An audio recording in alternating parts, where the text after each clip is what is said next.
Um, Exercise 003, James Torres. Okay, so what we're gonna do today is use the simulation mode to show success or failure in sending pings or messages. This one button right here. So for that, we need 4 end devices, and we need a switch to connect these two, PZ0 and PZ1. We also need a hub as per requirement, a hub to connect these two computers, and we need a medium, connect there, medium, connect there. Will turn green. The yellow light or the amber light will turn green later, signaling that it's ready to send or forward through the medium. And then, now that they're all connected, we will also connect the switch to the hub. They're all connected, but what we're going to do is give each end devices their static. Go to configure, put the gateway first, 192.168.1.1. So one gateway in a network, and fast Ethernet. Now this is the IP address for PC0, 192.168.1.10. Okay, so automatically it'll give us the subnet mask. Should be okay. Then we'll configure PC1, same gateway, and a different and unique IP address, 192.168.1.20. Okay, automatically giving us a subnet mask. Okay, now configure PC2. Same gateway. IP address, this should be unique, 192, and not the same with others in the network. 1.30.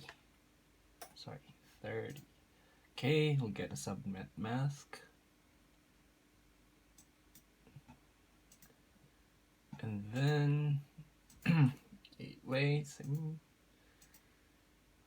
IP address should be unique, 168.1.40. Okay. So now let's try. Wait, we'll edit the filters. We only want to see, I guess, ICMP for pinging. Okay, let's try to send a message from PC0 to PC1 and click forward capture. This should work. You can see the message going to PC1 to its intended receiver, and ping, come back, and there should be a check. Okay, which means it's a success. And next one, we'll try to send another message from PC0 to PC2. Let's see.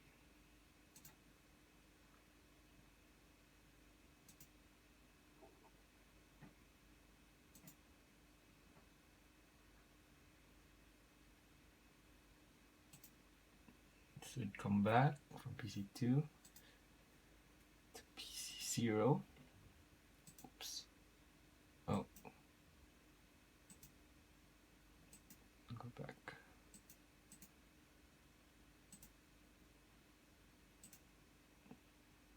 Here, we'll come back to PC0.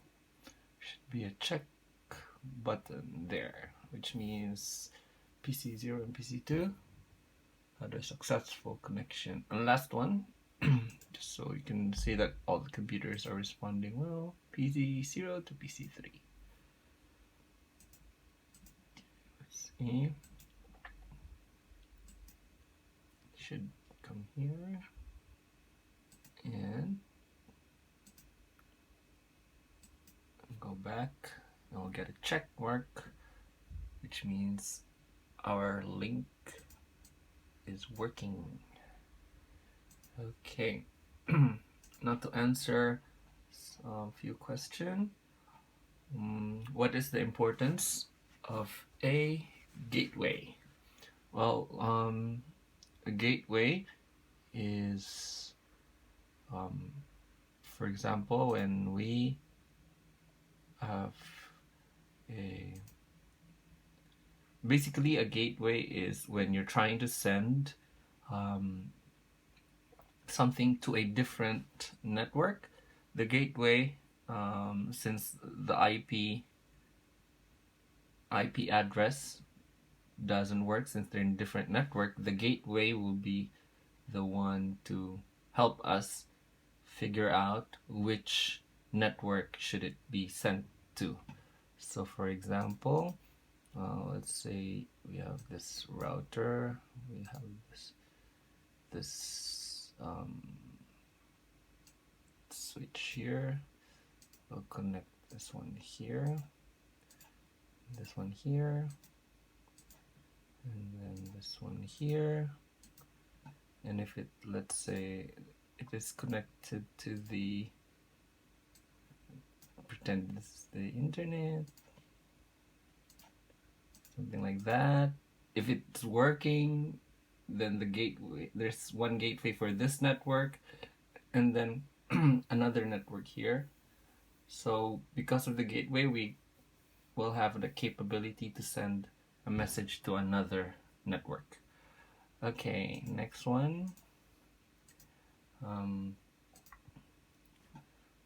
What is the transmission medium used to connect hub and switch? I think it's called a copper crossover.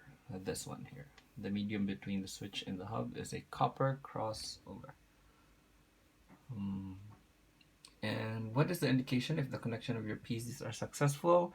You get a check mark, or X if it's failure, or if it's not for its intended address.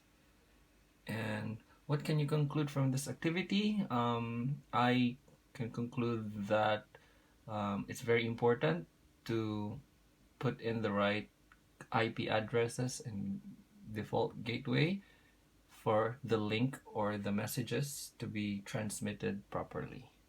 Thank you and God bless.